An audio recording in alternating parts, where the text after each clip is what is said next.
오랜만입니다. 최대리님. 그래, 한 주 걸러서 보니까 약간 좀 느낌이 새롭네. 되게 오랜만에 보는 것 같아. 그래도 매주 보는 게 낫지? 매주 보는 게 나을 것 같고. 하여튼 뭐 너무 내가 정신이 없어가지고 그리고 이번에 책이 좀 두꺼워서 한 주 맞아. 걸러서 봤는데 음. 27회인가? 28회인가? 이번에 27회. 7회? 27회. 27회 책들이 이번에는 이 총균세라는 책을 한번 읽어봤습니다.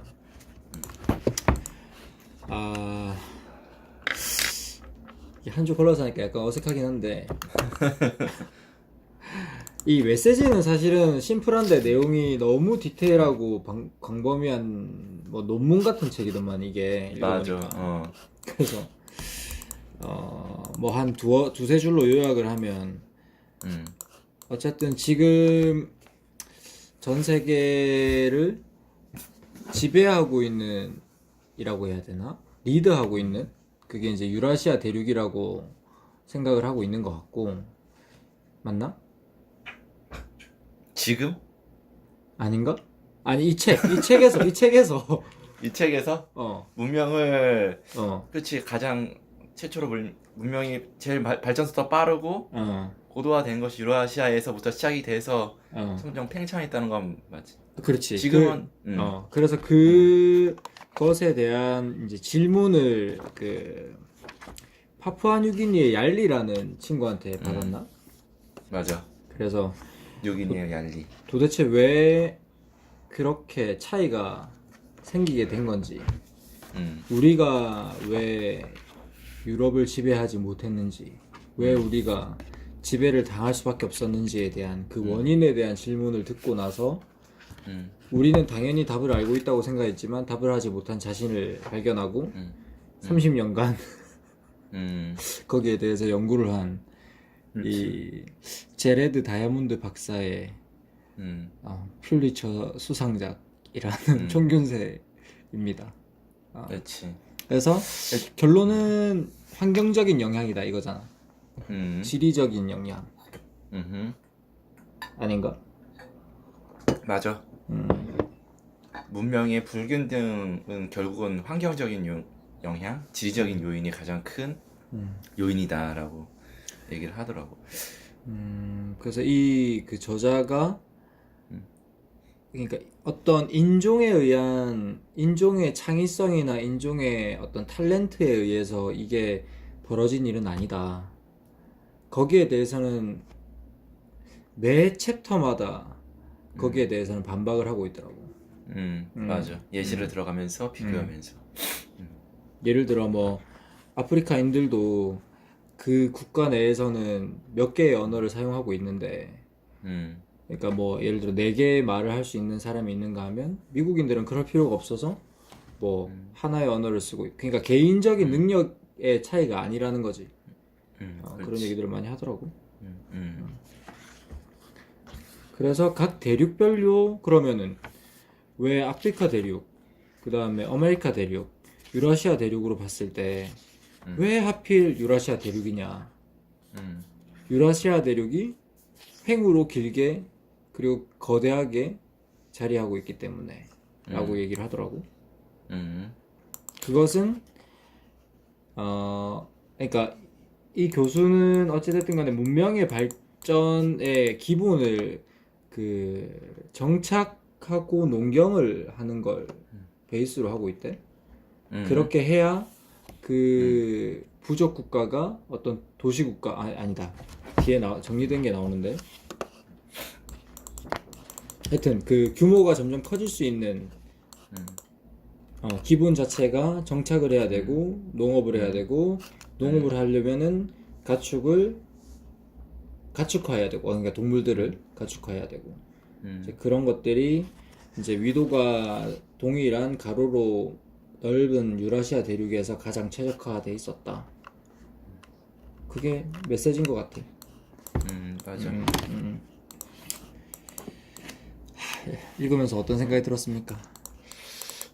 나도 뭐 비슷한 생각이고 되게 요약을 하자면 되게 심플한데 그런 것들을 심플한 결론을 얻기까지 굉장히 방대한 자료와 방대한 조사와 연구가 필요했었다라는 것을 느낄 수 있었고, 평소에도 그런 어떤 그런 대륙 간의 불균등이라든지 문명의 발전이 왜 달랐나, 아프리카인들은 왜 이렇게 못 살고 아시아인들이랑 유럽인들은 이렇게 잘 사냐, 그런 원인이 무엇인가에 대한 의문은 있었어. 근데 그런 거에 대해서 오랫동안 연구해왔던 교수님이 차근차근 이렇게 설명을 해주니까 그거에 대해서 참 공감이 많이 되고 이해도 되고 많은 걸 배울 수 있었던 책이었고,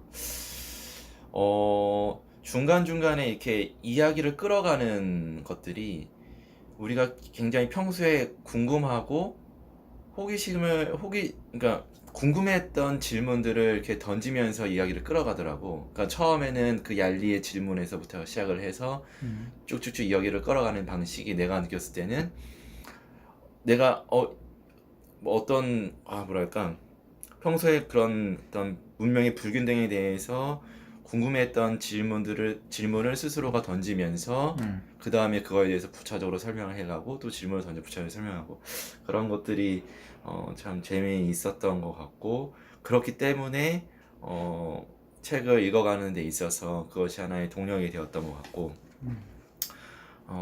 그럼에도 불구하고 이 연도가 많이 막 BC 막 이런 게 막 나오고, 그 다음에 그 대륙 이름, 그 다음에 막 그런 생소한 용어들이, 어려운 용어들이 나오니까, 어렵다기보다 이게 눈으로 금방금방 익혀지 가독성이 떨어지는 용어들이 나오다 보니까 그런 거에 좀 많이 좀 어렵고 힘들었던 책이 있는 데 있어서 그런 부분이 있었고. 우리가 그쪽 전공자가 아니잖아. 맞아. 그래서 그런 게 있었고, 나머지는 너가 요약해준 것처럼 그 정도 선에서 나도 이해하고 요약을 했어. 이거가 굉장히 몇 장까지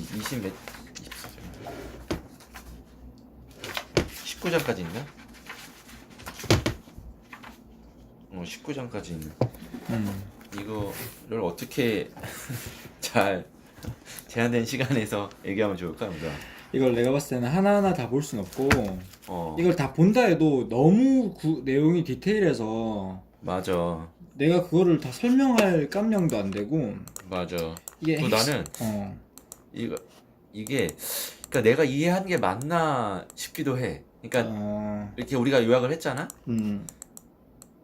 그게 이 사람이 얘기하고자 하는 메시지가 맞나라는 좀 그건 맞는 것 같아. 왜냐면 계속 그래? 반복되잖아. 이 뭐 600페이지 책에 걸쳐서 모두 반복되고, 마지막에 심지어는 에필로그에 요약까지 해놨어.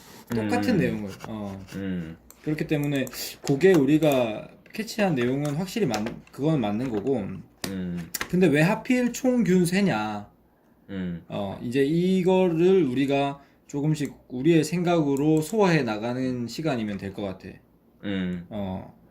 근데 이제 어쨌든 이 총균세를 이해하기 전에, 아까 방금 전에 얘기했듯이 어쨌든 그러니까 문명이 탄생하고 그것이 그러니까 우월성을 가지기 위해서는 정착을 해야 된다. 그러니까 정착을 한 그런 부족이나 그런 마을이나 이런 게 우월할 수 있는 이유는 생산성이 높기 때문에. 그러니까 농작물을 재배하면, 농작물은 우리가 뭐라고 해야 되지? 사냥을 나가서 고기를 잡는 것보다 더 단위 면적당 혹은 투입되는 시간당 더 많은 칼로리를 생산할 수 있다라는 것을 얘기를 하고 있더라고. 근데 그렇게 하기 위해서 좀 두 가지 얘기를 들어야 되는데, 첫 번째는 그게 그러니까 정착을 해서 농경을 한다는 것 자체가 노동자들이나 그런 어떤 부족들의 삶의 퀄리티가 좋아졌다는 건 아니다. 그 옛날에 우리의 역사에서 잠깐 우리가 터치했던 것처럼. 기억나나? 아니 안 나는데. 퀄리티가 좋지 않. 그게 무슨 말이냐면 옛날에 수렵 민족들은 수렵을 하던, 그러니까 사냥을 하던 애들은 그냥 배고프면 사냥하면 되고, 자다가 쉬다가 또 뭐 지나가는 사자 보면 잡으면 되는데 농경 사회는 정해진 시간에 정해진 일을 계속해야 되잖아. 이제 그런 것들이 어떤 그런 사람의 삶의 퀄리티라고 해야 되나? 노동 시간을 확 줄였다, 생산성을 높였다 이렇게 볼 수는 없지만 그 단위 면적당 생산하는 그런 어떤 에너지, 우리가 소비할 수 있는 에너지, 그리고 그거를 구축할 수, 그러니까 비축할 수 있는 것들이 어떤 두 문명 간의, 그러니까 수렵하는 그 부족과 농경을 하는 부족과의 어떤 차이를 가져올 수 있는 첫 번째였다라는 얘기를 하더라고.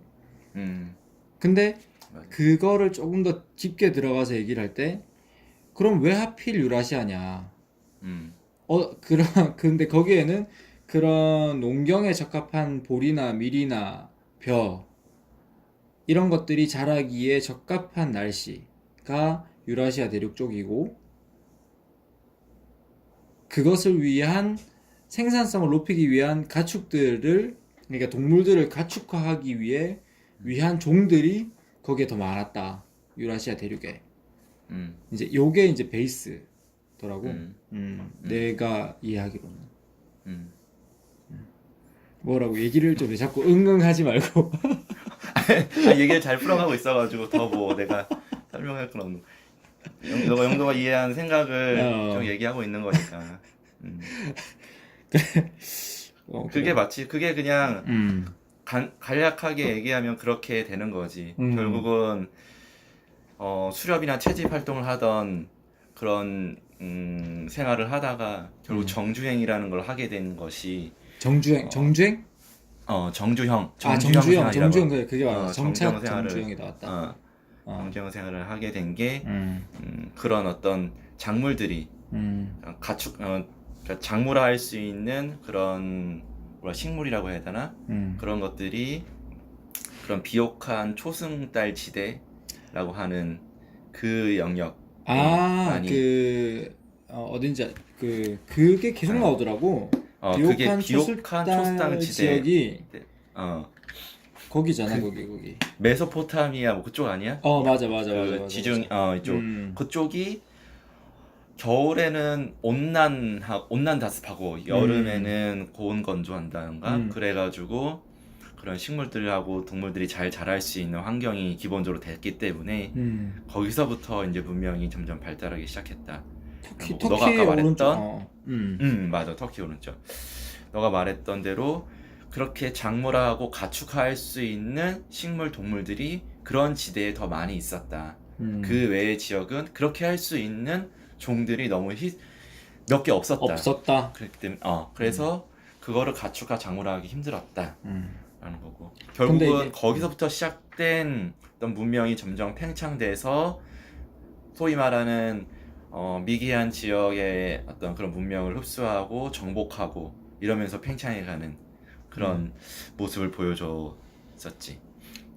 이게 문명과 그러니까 그 인구 밀도가 그러니까 높아지는 과정, 혹은 그러니까 그러니까 그런 부족이 커지는 과정에서는 전쟁을 빼놓고는 설명을 할 수가 없는 거더라고 보니까. 맞아. 지금이야 뭐 냉전 시대라 그래서 뭐 역사상 이렇게 전쟁이 없었던 시기가 지금밖에 없겠지만, 지금도 물론 일어나고 있지만, 근데 그런 전쟁이 발생을 하면 네 말대로 강한 쪽은 약한 쪽을 흡수하거나 강한 쪽이 약한 쪽을 이용하거나 약한 쪽은 강한 쪽을 따를 수밖에 없는 그런 구조가 형성이 되잖아. 그렇지. 내가 이걸 읽으면서 이게 문명이라는 건 시대라는 건 큰 흐름이 있다라는 생각이 드는 거야.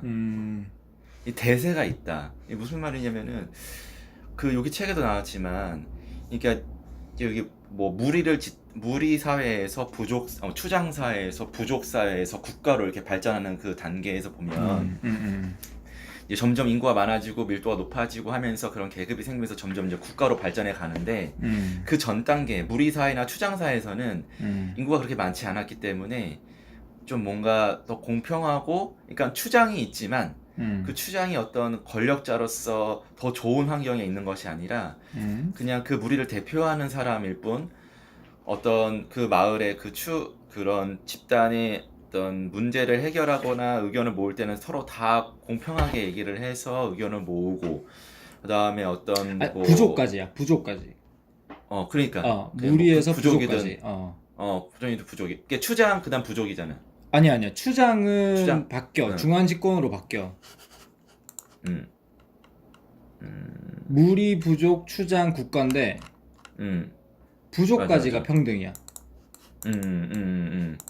그래서 그렇게 되는데 그 다음부터는 이제 계급이 이제 확실하게 차이가 생기고 그런 계급이 높아진 일부 집단에서 훨씬 더 좋은 많은 것들을 누리게 되고 그렇지 못한 집단에서는 어려운 환경에서 살아가는 노동을 많이 해야 되는 맞아. 그런 그렇게 되어가는 것이 큰 대세잖아. 그렇게 되기 때문에 그런 문명들이 네가 부족이라든지 국가라는 그런 문명이 고도화된 문명이 그렇지 못한 부족 사회나 무리 사회를 정복하고 없애고 짓밟고 라고 하는 어떤 그런 대세 흐름이 참 안타까우면서도 어쩔 수 없는 흐름이라는 생각이 들고 더불어서 이것이 지금부터 미래까지도 그럴 것 같다는 거야. 그러니까 앞으로도 점점 더 사회가 고도화되고 문명이 발전하면 우리가 생각했던 것대로 평등이 이루어지는 것이 아니라 점점 더 차별이 극심하게 이루어지고 맞아. 하지만 그것이 막을 수 없는 대세라는 거. 왜냐면 그렇게 된 문명과 집단이 결국은 그렇지 못한 집단을 정복하고 없앨 수 있는 강력한 힘이 있기 때문에 글로 갈 수밖에 없는 거야. 이게 나는 이게 참 안타까우면서도 어쩔 수 없는 그런 거에 대한 회의, 의문이 들더라고. 거기서 딱 나오는 단어가 이게 번역체라서 조금 어색하긴 한데 도둑 정치라고 단어 나왔더라고. 기억나지? 네가 말하는 그게 이제 그거잖아. 맞아. 소수가 다수를 지배하는. 맞아. 그리고 정치. 그렇게밖에 할 수 없는 이유에 대해서 앞에 잠시 설명을 했던 게 그러니까 무리에서 부족까지는 그러니까 사람이 적은 거야. 그렇지. 적기 때문에 그러니까 이 인원으로 따지면 수백 명. 그러니까 한 명의 맞아. 리더가 그 수백 명의 이름을 다 기억할 수 있는 그 정도의 단위인데 이게 이제 추장 사회로 넘어가면 이게 수천 명이 되는데 그럼 모두를 기억할 수 없잖아. 그러면 이제 이 조직을 이끌어가는 효율적인 방법을 위해서는 조직화 중앙 집권, 중앙 집권적 집권화. 권위 체제 이동이 되는 거지. 388페이지에 있는 거, 이 표. 이거가 될 수밖에 없다. 그리고 이렇게 되는 특징적인 것 중에 하나가 그거였잖아. 그 군사력의 독점. 그렇지. 군사력의 독점. 그리고 여기 뒤에 잠깐 나왔던 얘의 존 F 케네디가 뭐 예를 들어 뭐 핵미사일을 쏠 건지 말 건지를 10명이서 최초에는 10명이서 공유하고 마지막에 최종 결정에는 4명이서 공유하고 그러니까 정보의 독점. 맞아. 그렇지. 그런 것들이 이제 국가에서는 이루어진다. 이런 거지. 맞아. 근데 네 말대로 이게 호모데우스에서 나왔던 거잖아. 데이터가 이제는 모든 것의 핵심이다.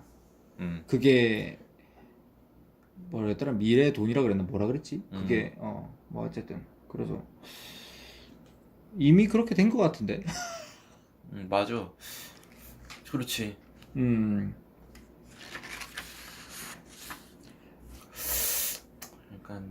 나는 그런 거에 이게 문명이라는 어떤 발전의 그런 과정을 진짜 그 원시 시대부터 선사 시대부터 쭉 지금 보여주고 있는 거죠. 어떻게 문명이 발전되어 왔고 그렇게 될 수밖에 없었던 요인이 무엇인지를 보여주고 있는 거. 그런 흐름을 쭉 보는데 지금 이제 우리가 다음 28회 책이 이제 미래 사회에 대한 책이잖아. 그러니까 이게 쭉 그런 흐름을 볼 때 이게 과연 우리가 행복해지고 있는 것인가 이 문명이라는 것이. 그러니까 난 종말론자는 아니지만 이게 종말을 향해 가고 있는 게 아닌가라는 뭔가 이런 큰 흐름이 있는 것 같아서. 그러니까 네가 말하는 종말은 뭔데? 그냥 결국은 다 죽는 거야? 그렇지. 사회가 이제 그렇게 그 안에서 이제 계급화가 심해지면서 그 안에서 이제 막 아동바동 이제 전쟁이 막 일어나고 서로 갈등이 심해지고 그러면서 뭐 정말 사람들이 점점 불행해지는 거. 물론 그 안에서는 뭐 무리 사회든 부족 사회든 뭐 어떤 국가든 지금이든 미래든 그 안에서의 뭐 소소한 행복과 불행과 이런 것이 있겠지만 그런 큰 흐름의 대세로 봤을 때는 예전에 봐봐 그 뭐 부족인 그 전에 부족 사회나 무리 사회 요럴 때 보면은 결국은 어떤 한 무리가 한 무리를 정복하는 그런 관계에서 한 대륙이 한 대륙을 정복하는 그런 단계로 점점 발전해 가고 있고, 이제는 앞으로는 어떻게 될지 모르지만 또 이제 그보다 더 큰 집단과 집단이 이렇게 하게 되고, 결국은 그래서 이게 어떻게 될지 모르겠지만 점점 그런 식으로 먹고 먹히는 관계가 쭉 되면서 나중에는 우리가 모르는 더 암울하고 되게 불안정한 세계로 갈 수도 있겠다는 생각도 드는 거지. 그냥 그런 흐름 자체가. 거기서 약간 동감하는 게, 내가 이제 지금 국가의 단위가 우리가 지금은 존재하지만 실제로 중국을 제외하고 뭐 몇 개 국가를 제외하고 우리는 이제 인터넷을 통해서 거의 통합이 되고 있잖아. 플랫폼 자체가 전 세계적인 플랫폼인 거잖아. 그렇지. 그렇게 따지면은 나는 이렇게 얘기를 해보고 싶은 게, 피지컬한 국가는 국가대로 있고 지금 버추얼한 그런 세계가 또 생긴 거야, 인터넷상에. 그럼 인터넷상에서는 이미 세계는 정복이 됐고 재편이 됐고 구글이나 아마존이나 이런 애들이 그걸 지배하고 있는 거야. 맞아. 근데 그게 그거 얘기해봐봐. 그거는 다음 시간에 얘기하면 너무 좋을 것 같아. 알았다. 왜냐면 왜? 그거가 굉장히 중요한 포인트라서. 아 그래? 그거로 가면 지금 이제 완전 새끼로 빠질 것 같아가지고. 알았다. 그 미래까지 말고 지금 현재까지만 이걸로 가자. 그래서 하여튼 그런 네 말대로의 그런 흐름을 가지고 있는데, 나는 뭘 느꼈냐면 여기서 진짜 현실적으로 한 번 지배당하면 끝이구나 이 생각이 난 딱 드는 거야. 그러니까 내 말이. 그러니까 그 문명의 흐름을 따라가냐 못 따라가냐의 문제인 거야. 그렇지 않아? 그러니까 안 그러면 나는 정복 당하는 거야. 그러니까 따라가더라도 이게 그러니까 정복을 한 애가 있을 거 아니야. 정복을 한 사람이. 그러니까 정복을, 그러니까 A가 피해자. 가해자가 있고 피해자가 있어. 근데 내가 피해자가 된 거야. 근데 그래. 피해자로 가만히 있어버리면 영원히 피해자가 되는 거 같더라고.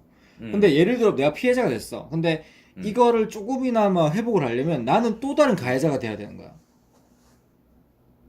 그런가? 나를 지키면 되잖아. 그게 내가 가해자가 되지 않고. 그게 어려운 것 같다라는 생각이 드는 거지. 그냥 그래? 나를 그냥 디펜스하는 것만으로는 총과 뭐 하여튼 어찌됐든 간에 내가 일단 침략을 당했어.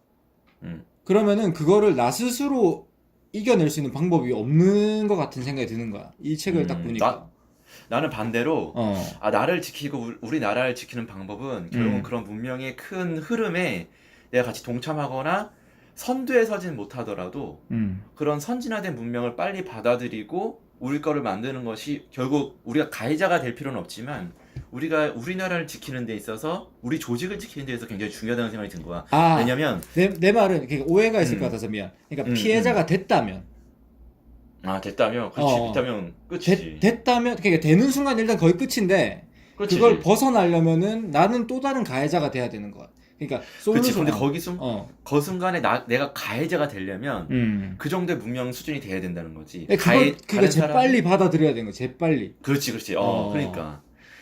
그러니까 여기서 나왔지만 그런 유라시아 대륙에 있던 유럽 그런 사람들이 오스트레일리아나 뉴기니나 아니면 저쪽에 뭐 아메리카나 남북 아메리카나 막 가잖아. 가가지고 막 잉카 제국 뭐 스페인 애들이 맞아 잉카 제국 그게 그럴 때 앞쪽에서 만약에 메인 이렇게- 스토리로 나오더라고. 그렇지.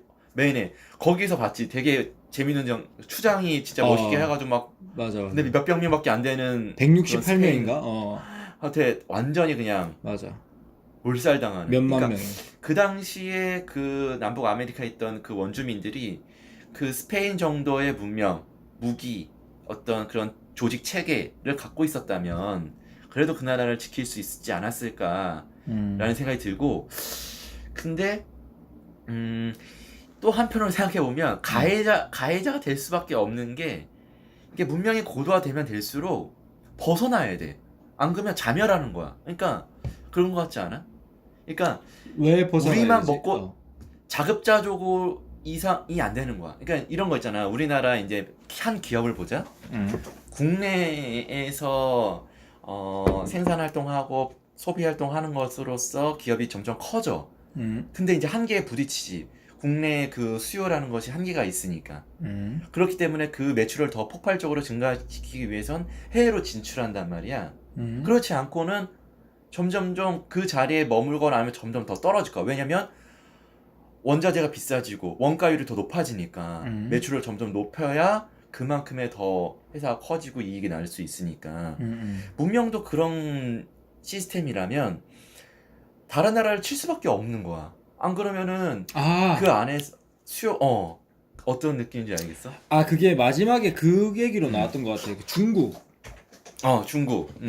그러니까 중국과 그 유라시아, 그러니까 중국도 역사적으로 봤을 때는 어느 대륙과 비교해도 먼저 맞아. 문명이 발달했고 음. 가장 통일된 한 거대 그 어떤 대륙으로서 주변 그렇지. 국가에 영향을 미쳐왔는데 네. 왜 지금 현 상태가 이러느냐에 그렇지, 대해서 그렇지. 방금 너가 말한 그거지. 그렇지. 그래서 그 안에 머물렀고 음. 독재자가 문명 그렇게 다 통제해 버리니까 그 안에 고립돼서 갇혀 있을 수밖에 없고 그러니까 문명의 발전에 한계가 있었던 거. 그걸 여기서 뭐라 그랬었냐면 그렇죠. 중국의 만성적 통일, 유럽의 만성적 분열 이렇게 얘기를 했더라고. 맞아. 근데 여기서 나는 어떻게 딱 들었냐면, 그러니까 통일과 분열을 떠나서 나는 유럽은 경쟁을 했다 이렇게 생각을 했거든.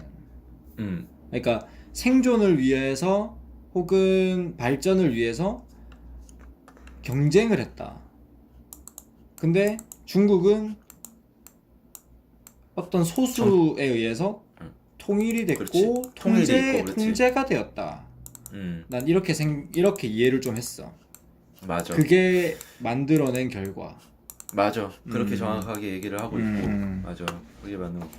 그러니까 결국 이 사회라는 것도 그렇고 이 문명이라는 것도 결국은 이런 갈등과 반목, 어떤 분열 이런 것들이 결국은 또 다른 발전을 가져오는 것 같다는 생각이 들거든. 이게 지금 상태를 유지한다고 이게 발전되는 것이 아니라 유지하면 결국은 쇠퇴하고 없어지는 것 같고, 어떤 발전을 하려면 뭔가의 어떤 그런 갈등과 반목이 필수 조건일 수밖에 없지 않나라는 생각이 드는 거지.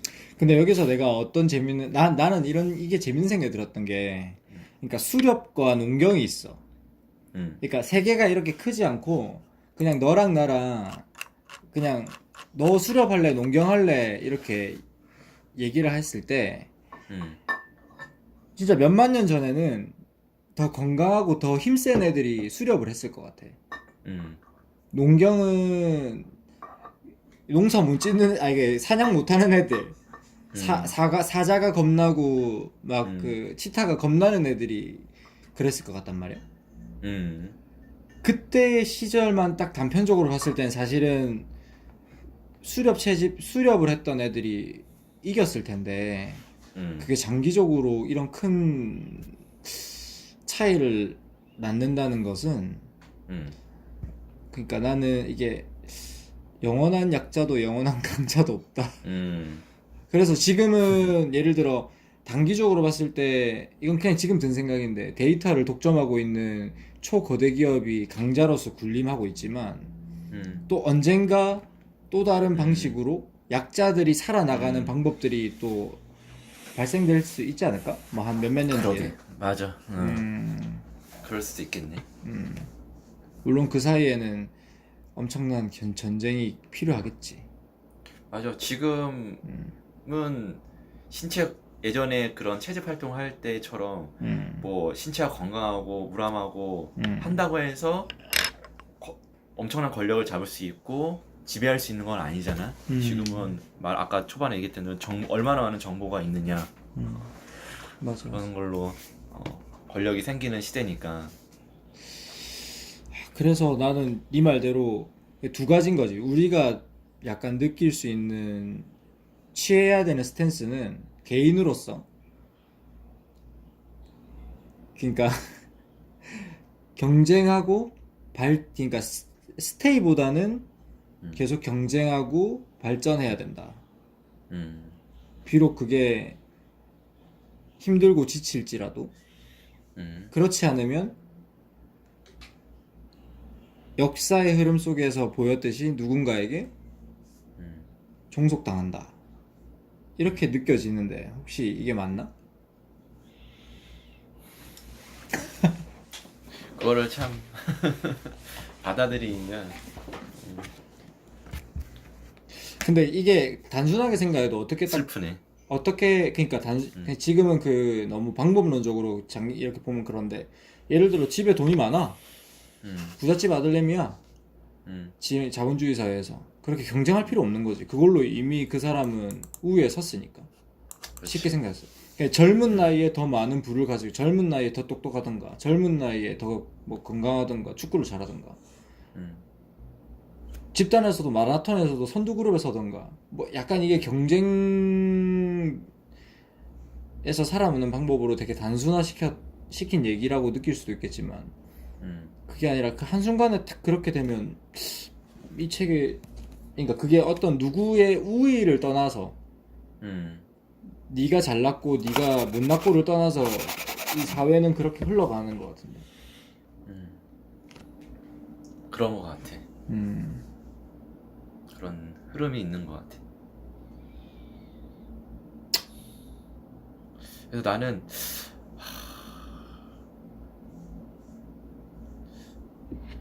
안타깝고 슬프더라고. 이 인간으로서 살아가는 어떤 것을 생각했을 때 근데 그거는 또 큰 흐름이고 또 대세인 거고 그 안에서 잘 모르겠네. 근데 안타까운 거는 본인의 삶이 안타까운 거야? 아니면은 그런 처지에 있는 다른 사람들이 안타까운 거야?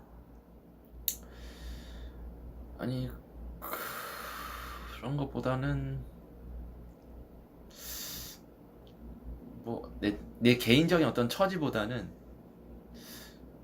그냥 뭔가 이게 문명이 그러니까 발전하고 있는 게 맞는가라는 생각이 들고 있는 거야. 아, 근데 이걸 들으니까 네 말대로 나는 그러니까 문명이 발전하고 있다는 느낌이 아니라, 어, 그러니까 지배하는 어, 그 그룹에 의해서 어, 더 그쪽으로 심화되는 거지, 그냥. 그렇지. 심화되는 거지. 더 지배할 수 있는 방법으로, 더 우위에 설 수 있는 방법으로. 그렇지. 맞아. 그렇게 따지면 나는 이 프랑스나 유럽의 그 국민들이 나는 더 똑똑하다고 생각되는 게 걔네들은 정부한테 엄청 클레임을 많이 걸잖아. 그 평생 뭐 연금 올려달라고 계속 시위하면서 근데 사실은 그렇게 하는 게 맞는 거거든. 음, 그러니까 지배하고 있는 그 정권들을 자기네들의 그냥 기득권을 유지하는 수단으로 가만히 안 두는 거잖아. 그치. 근데 우리나라는 그게 너무 심해. 우리나라는 그걸 아예 못하게 하잖아. 맞아. 왜 우리나라는 그걸 이렇게 본다? 저러다가 나라 망하지. 음, 그렇게 본다니까. 맞아. 물론 유럽이라는 건 이미 전 세계적인 어떤 그런 발전하는 그런 속도상에서 이미 선두 그룹에 있어서 그렇게 할 수 있는지도 모르겠어. 걔네들이 망하면 전 세계가 망하니까 걔네들을 못 망하게 할 수 있는 걸 수도 있지. 근데 하지만 국민의 대다수가 똑똑하다면 그렇게 할 수 있는 권리를 찾아야 되는데 우리나라는 그거를 그렇게 안 보지. 그렇지. 맞아.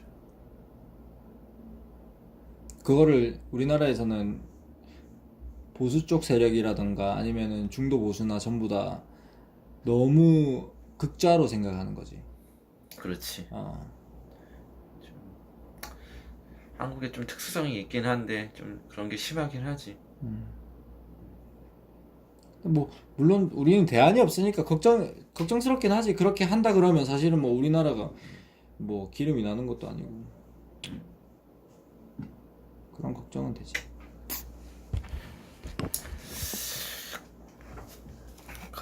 그렇고 하여튼 그래서 다시 돌아오면 여기 또 난 또 여기서 인상이 깊었던 거는 안나 카레니나의 법칙이라고 역시. 소개를 하면서 안나 카레니나의 법칙이 불행한 사람들은 이유가 다 제각각이지만 행복한 사람은 이유가 다 똑같다. 이유는 같다. 그런 내용이었잖아. 그러니까 결혼한 가정들을 보면 행복한 이유는 그렇지. 다 같지만 불행한 그렇지. 이유는 다 다르다. 그렇지. 그것이 무엇을 의미하느냐라는 설명이 더 재밌었어. 그렇지. 그것은, 내용이었지? 그것은 뭐 이런 거지. 그러니까 행복을 하려면 모든 조건들이 맞아야 된다는 거지. 그렇지. 모든 조건들이 다 맞았을 때 뭐 예를 들어 뭐 서로의 가치관이라던가 아니면 서로의 어떤 그 성적인 그 어트랙션이라던가 매력도라던가 아니면은 서로의 뭐 대화하는 방식, 결정하는 방식, 미래를 바라보는 방식, 자녀를 뭐 이런 것들이 모든 게 맞아 떨어졌을 때 행복해지는 것이고 그렇지. 그 중에 하나나 두 개가 삐끄덕하면 불행할 수 있는데 그렇지. 그렇기 때문에 근데 이게 왜 나왔었더라? 이 얘기가? 이게 이제 그래 종을 가축화할 그렇지. 때 가축화되고 장물화할 수 있는 것이 유라시아에 집중된 이유에 대해서 얘기를 할 때 그런 얘기가 같이 나왔었지. 그러니까 여기에 집중될 수 있었던 이유는 그런 조건들이 다 그렇게 가축화되고 작물화될 수 있었던 지역들은 다 공통된 이유가 있었다. 그런 여러 가지 조건들이 딱딱딱 맞았기 때문에 그런 지역에서 집중적으로 문명이 발전할 수 있었다라고 했던 것이었지. 난 여기서 좀 재밌었던 게 나는 그런 상상을 사실 못 해봤어. 그러니까 이 책에는 그렇게 적혀 있던데 우리는 수만 년에 걸친 이 인류의 역사 속에서 모든 종을 가축화시키려는 시도를 했을 것이다. 라는 얘기를 하더라고. 나는 근데 그 생각을 못 해봤어. 왜냐면은 난 당연히 뭐 말이나 소나 필요한 애들만 했겠지라고 그냥 무의식적으로 생각을 했는데 뭐 예를 들어 뭐 사자나 치타나 전부 다 해봤을 수도 있겠더라고 생각을 해보니까. 맞아. 맞아. 그런 것들이 얘기해. 그래서 그 당시에 과거에 저런 시대에 가축화 되었던 동물과 지금 우리가 가축하고 있는 동물이 크게 차이가 나지 않다라는 거야. 그치, 맞아. 이 책에서. 그렇기 때문에 과거에 우리 조상들이 그 많은 어떤 시도를 통해서 가축화할 수 있는 그런 동물들을 출현했었고 그것이 결국은 최선이었다는 거. 그리고 여기서 예를 들자면 여기에 표가 있는데 포유류의 가축화 후보종 241페이지 그래서 유라시아에는 72, 사하라 이남 아프리카는 51, 남북 아메리카에는 24, 오스트레일리아는 하나. 그 중에 가축화된 종들을 보면 이제 유라시아의 13종으로 압도적으로 많은 거지. 그게 이제 우리가 아는 뭐 말, 개, 소, 양 뭐 이런 건데, 여기에 보면은 여러 종류의 가축들에 대해서 쭉 설명을 해주더라고. 내가 모르는 것들이 많았어. 뭐 맞아. 라마, 그 다음에 뭐 화조새, 뭐 잘 모르겠는데, 그 다음에 뭐 그 고급 비쿠냐 이런 애들도 있더라고. 비쿠냐. 비쿠냐가 뭐냐면은 그 가장 얇고 고운 털을 가지고 있는 그런 동물이더라고. 근데 얘네들은 가둬놓으면은 답답해서 죽나봐. 애들은 순한데. 그래서 1년에 한두 번 정도 그냥 무리를 쫙 이렇게 우리에 몰아가지고 그냥 털만 깎고 보내주는 거야. 그렇지. 그래서 이런 애들 뭐 회색곰, 뭐 아프리카 들소, 하마 이런 애들은 한 마리 키워놓으면은 몇 톤씩 살을 먹을 수 있는데도 못하는 이유는 난폭하기도 하고 얘네들이 크는데 뭐 십몇 년씩 걸리기도 하고. 그렇지. 뭐 그런 이제 가축화하는데 최적화에 필요한 요소들이 빠져 있는 거지.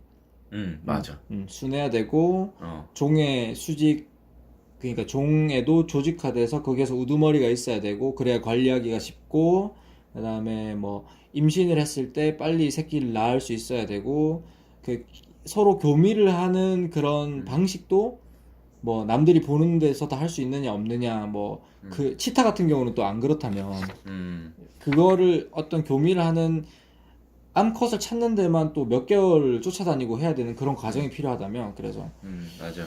뭐 이런 조건에 대해서 쫙 적혀있는 언론말도 그렇고 그 중에서 딱 맞는 애들은 열 몇 종밖에 없었다. 맞아. 그치? 그러니까 그게 이제 단시간에 이루어진 것이 아니라 수만 년 동안에 그렇게 시도해보고 그런 과정들을 겪으면서 결국은 이 14종이 가축화될 수 있었던 그런 거가 참 재미있었었어. 그리고 이거가 가축화되는데도 또 필요한 거는 돼지 같은 거나 뭐 양이나 이런 것만 얘기 봐도 결국 개한테 먹일 수 있는 작물이 있어야 되는데 그거를 작물화할 수 있는 지대가 결국은 그런 비옥한 초스당 지대라는 거지. 그러니까 결국 가축화하려면 결국 작물화가 되어야지 그것들을 먹여 살릴 수 있는 어떤 그런 시스템이 된다는 거지. 맞아. 참 그런 것이 딱딱딱 맞아야 결국 가축화 작물화가 되고 결국 정주행을 할 수 있는 거고, 거기서부터 이제 잉여 생산물이 나와서 잉여 생산자들 그런 사람들이 생겨나고, 그러면서 이제 어떤 그런 시스템, 조직 시스템이 구축될 수 있었다라는 것이 재밌었지. 그런 것들이 딱딱딱 맞아야지 결국은 된다라는 거. 그게 안나 카레니나의 법칙에서부터 설명이 되더라고. 그리고 여기서 예를 들어 유라시아에서는 더 많은 가축을 이제 더 많은 동물들을 포유류를 가축화했는데 이제 이런 것들이 사실은 동물에 의해서 감염될 수 있는 어떤 세균에 의한 영향을 미리미리 이제 내성을 키울 수 있는 그런 기회가 될 수 있었다. 거의 세균 같은 경우도 결국은 그런 어떤 위험한 세균이란 거는 거의 가축에서부터 시작된 걸로 나는 여기서 설명해 준 걸로 이해를 했거든. 그러니까 가축화를 하면서 거기 동물이 갖고 있었던 병균에 사람이 옮고, 또 더불어서 가축화 작물을 하면서 사람이 한 곳에 머물러 살다 보니까 거기 안에서 발생할 수 있는 여러 가지 오폐수로 인한 그런 어떤 병원균, 그런 것이 발생하면서 뭐 거기에 이제 점점 이제 시간이 갈수록 이제 내성이 생기고 항체가 생긴 거지. 여기 보니까 302페이지에 그 인류를 많이 죽게 만들었던 치명적인 대중질병이라고 해야 되나? 홍역, 결핵, 천연두, 인플루엔자, 백일해, 열대열, 말라리아 이런 것들을 보면은 얘네들이 가장 가까운 병원체를 보유한 동물들이 쭉 나와 있어. 근데 그게 다 우리가 가축화했던 소, 그렇지. 뭐 돼지, 개, 오리, 조류, 닭과 오리 이런 거거든. 맞아. 그런 거지. 맞아. 있었고. 그래서 이런 것들이 사실은 전쟁보다 더 많은 사람들을 죽였고, 실제로 유라시아 사람들이 아프리카에 가서 그 대륙을 지배하려는 과정 속에서도 그 풍토병 때문에 수천 명, 수만 명이 죽기도 했다 그러더라고. 그러니까 뭐 그 일례로 옛날에 그 탐 크루즈가 나왔던 세계 전쟁인가? 뭐 기억나나? 우주 전쟁. 우주 전쟁? 못 봤어. 그래서 외계의 첨단 기술을 가진 애들이 쳐들어와서 우리나라를 침략하는데 결국엔 걔네들이 감기 때문에 다 죽거든. 그러니까 감기 때문에. 그러니까 그런 거지. 그러니까 그런 침략 활동, 정복 활동, 그런 어떤 부족 간의 우위를 점할 수 있는 활동에 아주 큰 영향을 미칠 수 있는 것 중에 하나가 이런 질병, 세균이다 라고 얘기를 하는 거죠. 맞아. 그렇게 있었고, 그 다음에 그러면 네. 총과 새는? 총과 새? 총균새에서 지금 우리가 균을 얘기했잖아. 총, 새. 이거 근데 앞에 그 스페인이 잉카 제국 침략했던 거 보면 여기에서 아까 뭐 한 200명도 안 되는 사람들이 몇몇 명을 이제 거의 학살하다시피 한 게 그 사람들이 그때 총을 가지고 있었지 않나? 칼이었나? 총을 갖고 있었어. 말을 탔고. 맞아, 말을 타고 있었어. 말을 타고 있었고 있었지. 그렇기 때문에 그것은 침략 전쟁에서의 어마어마한 우위를 가질 수 있었던 거지. 그렇지.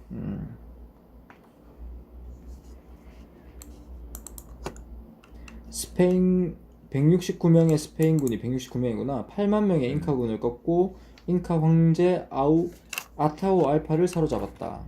그렇지.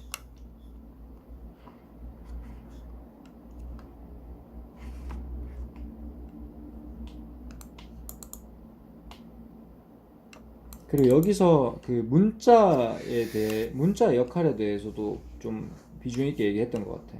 그렇지. 문자에 대해서 나올 때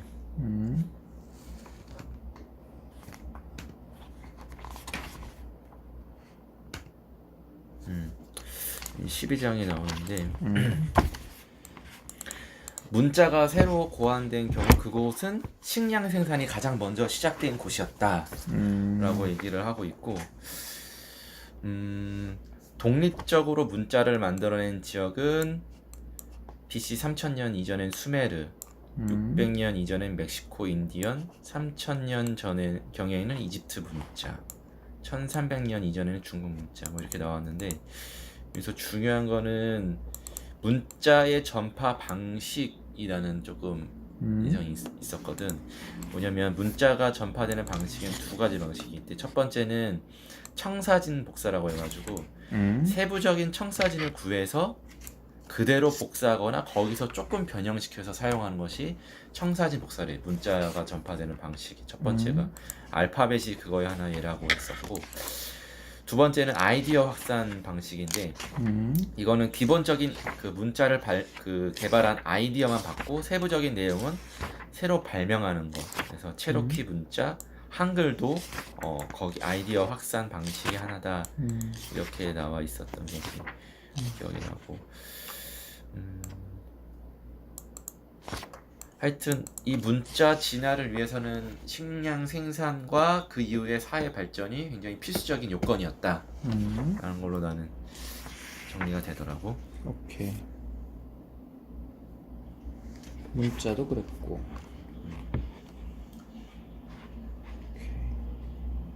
그러니까 그런 거 보면 영도 그렇지 않아? 뭐? 그러니까 뭔가 새로운 것이 나오고 발전하고 하려면 사람이 모여 있어야 되고 부쩍부쩍 모여 있어야 되고 할 일이 없어야 돼. 그러니까 잉여 시간이 많이 있어요. 맞아. 그런 거 같지 않아? 맞아. 그러니까 채집하거나 수렵 활동 시기에는 사람도 없었거니와 생각보다 그렇게 잉여 시간이 많지가 않은 거야. 사냥하고 오면은 먹고 자고 먹고 자고. 근데 이제 먹는 게 이제 저절로 내가 생산 활동을 하지 않아도 잉여 생산물로 충족이 돼. 광장에 모여서 이것저것 얘기하고 뭐 이것저것 해보다 보니까 문자라는 것도 그렇고 여러 가지 발명품들도 생겨나게 되고 맞아. 시도해보게 되고. 여기 발명에 대해서도 그렇게 간단하게 좀 얘기를 했었어. 맞아. 오늘날 가장 많은 식량을 생산하고 있는 지역들은 대개 만년 전에 수렵 채집민들에게도 생산성이 가장 높은 지역이었기 때문이다. 인구가 많다는 것은 곧 발명가 수도 많고 경쟁 사회 수도 많다는 뜻이다.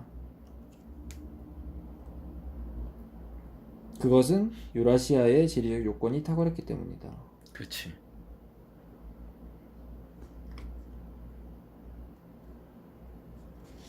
(1990년대) 인구 유라시아가 제일 많게 적혀있네.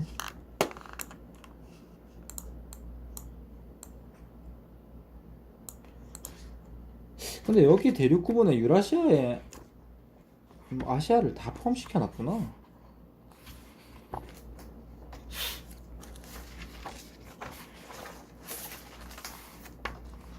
그러네.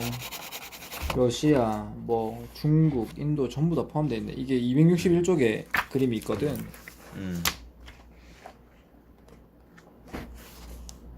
그치?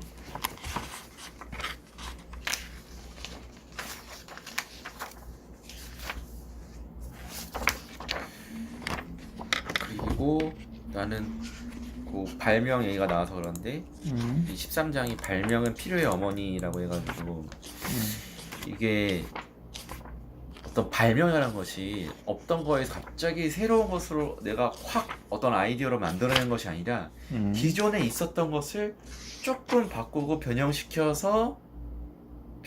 오는 그런 것이 결국은 새로운 발명으로 된다라는 것을 느꼈거든. 그러니까 여기 예를 든 것이 뭐 에디슨이 발명한 전기도 그렇고 라이트 형제가 발명 축음기? 전기. 전기. 그리고 이렇게 라이트 형제가 발견한 그런 어떤 비행기의 어떤 그런 것도 아이디어도 그 전에 다른 사람들이 해왔던 그런 비슷한 류의 어떤 발명 거기서 조금 더 발전시켰던 거더라고. 여기서 그 메시지가 뭐냐면은, 그러니까 물론 네 말대로, 그러니까 뭔가를 조금 더 바꾸고 발전시키는 거 좋은데 빨리 받아들여야 돼. 이해되나? 그 사회를 말하는 거야? 사회의 필요? 이건 사회 입장에서도 그렇고 개인의 입장에서도 그렇고. 그러니까 여기 369쪽에 보면은 발명 기술의 확산 경위 이렇게 돼 있는데 여기에 다수 또는 대부분의 신기술은 그 지역에 발명된 것이 아니라 다른 사회에서 빌려온 것들이다 이렇게 돼 있잖아. 그러니까 같은 맥락이지. 네가 하는 얘기랑. 그러니까 새로운 것을 내가 갑자기 없던 것을 만들어내는 것이 아니야. 이 발명이라는 것은 기존에 누군가가 했던 것을 갖고 와서 거기서 조금 더 발전시킨 것이 우리가 소위 말하는 남들이 봤을 때는 굉장히 큰 걸 발명했다고 볼 수 있는데 사실은 발명의 어떤 과정은 그렇지 않다라는 거. 그게 이제 이미 사실은 문명이라는 게 쌓여져 왔기 때문에 그렇지. 그걸 빨리 습득하고 가져와서 거기서 현재 니즈에 맞는 걸 내는 게 가능한 거지, 맞는 거지. 그렇지. 뭐 나는 갑자기 금을 만들어내겠다 해서 금을 만들어내는 거 아니라는 거지. 안 된지. 그렇게 안 된다는 거지. 맞아. 뭐 옛날에 없던 토기를 만들어냈을 때도 그 토기를 만들어내기 위한 누군가의 경험이 있었을 거야. 분명히 있었을 거야. 뭔가 그 토기 이전에 뭔가가 있었을 거야. 그치? 맞아. 그리고 그것이 발명되더라도 그것을 수용하는 사회, 그걸 필요로 하는 사회가 있어야 그것이 맞아. 채택이 된다. 그 단계가 있어야 된다라고. 그 아까 얘기했던 그 축음기 같은 경우도 에디슨은 원래 축음기로 지금처럼 어떤 맞아. 뮤직박스를 맞아. 쓰려고 만든 게 아니었는데 반대했잖아. 그걸 그 뮤직박스로 쓴다는 거에 대해서. 반대하고 그랬는데 결국은 그렇게 되거나. 나 이거 보면서 그 생각 나더라. 저번 주에 우리 읽었던 저번 주지. 그 어디에서 살아야 하는가? 어디에 살아야 하는? 거기에 보면은 어디서 살? 그 뒤에 인류 산업혁명의 어떤 스토리가 짧게 요약되어 있잖아. 기억나나? 어디서 살 것인가에서 어디에 살 것인가? 나 책 어디 갔지? 응? 어디 갔지? 원래 여기 꽂아뒀는데. 그 마지막 장. 마지막 장? 마지막 앞장인가? 거기에 강철, 그 다음에 전기. 기억나?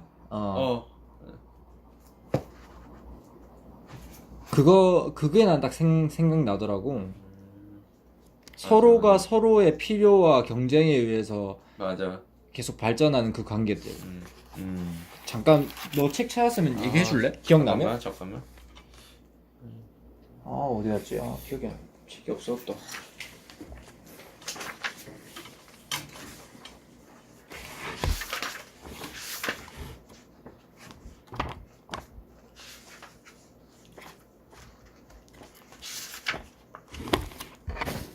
조금 시간 걸리면 그냥 패스해도 되고. 왜냐면 이제 패스하자. 마무리를 해야 되는 것 같은데. 그러게 시간이 얼마 안 됐네. 이렇게 조금씩 훑었는데도 방대하냐. 근데 사실 너무 디테일한 얘기들이 많아서. 맞아. 대단해. 진짜. 하여튼 뭐 우리가 얘기 안 했지만 이 동서축, 남북축 이런 것도 있었잖아. 그렇지. 지형적으로 넘을 수 없는 그런 지형적인 환경 때문에 그 문명이 넘어가지 못하고 전달되지 못하고. 그러니까 굉장히 그런. 그러니까 우리가 지금 살고 있는 이 지금 현대에도 굉장히 환경적인 요인을 무시 못하잖아요. 그렇지?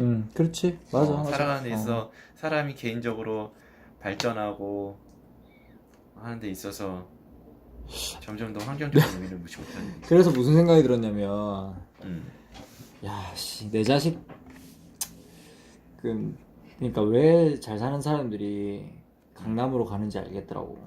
그러니까 자꾸 끼어들어서 미안한데 어. 보면 결국은 예전에 선사시대 그 과거에는 비옥한 지대, 온난 다습하고, 그치? 고온 건조한 그런 지대를 차지한 민족, 부족, 이게 결국은 다른 문명을 빨리 발전시켜 다른 걸 지배할 수 있었고, 지금은 이제 미국 같은 그런 어떤 정보를 많이 그렇게 할 수 있는 그런 플랫폼과 그런 환경에 놓여 있는 집단들, 지금 약간 어떤 권력층이라든지 아니면 소수의 뭐 그런 어떤 집단이 되겠지. 거기에 속해져야 금방 이렇게 뭔가를 할 수 있는, 지배할 수 있는 그런 힘이 생기는 것 같아. 그런 이제는 환경이 바뀌었지. 피지컬적인 거에서 소프트적인 것으로. 이제 조금 단순하지만 이제 그 데이터에 대해서 공부를 좀 해야겠어. 이게 지금 젊은 애들은 중고등학교 때 이미 초중고 때 이미 코딩 배운다며. 그렇다며. 걔네들이 10년 뒤면 이제 경제 활동을 할 거 아니야. 할 거지. 그럼 걔네들이 사회를 이해하는 거랑 우리가 사회를 이해하는 게 디지털과 아날로그의 차이만큼 벌어져 있을 것 같은데. 그렇지. 그렇게 되면은 우리는 지금 우리가 부장님을 보듯이 걔네들은 우리를 보겠지. 말 못 알아듣는다고. 그렇지. 근데 이거는 그러니까 이런 말한 대로 그런 흐름을 따라가야 되는 것 같아. 빨리 받아들여, 근데 빨리. 빨리 받아들여야 돼. 근데 어. 그 흐름을 모를 수도 있잖아. 이렇게 우리가 책을 읽거나 어떤 걸 접해서 아 이게 요즘의 흐름이구나 대세구나라는 걸 알고 우선 인지하고 그다음에 그것을 빨리 받아들일 수 있는 수용할 수 있는 자세, 마인드. 아, 마인드도 그걸 있는데 또 시간이 없으면 어떡하 실천할 수 있는 어떤 그런 아, 나 요즘에 이거 호모데우스든 뭐든 이 총균세든 약간 그래도 그러니까 뭐라고 사회에 좀 임팩트 있는 책들 보면 위기감이 엄청 들어. 있잖아. 어, 우리 다음 28회 책 있잖아. 미래사회. 어, 앞부분 조금 읽고 있는데 더 위기감이 엄청 들어. 아, 충격적이야. 그래? 어, 그 정도야? 충격적이고, 야, 굉장히 그러니까 미래가 되게 회의적인 생각이 많이 들어. 이 준비를 안 하면. 근데 모르겠어.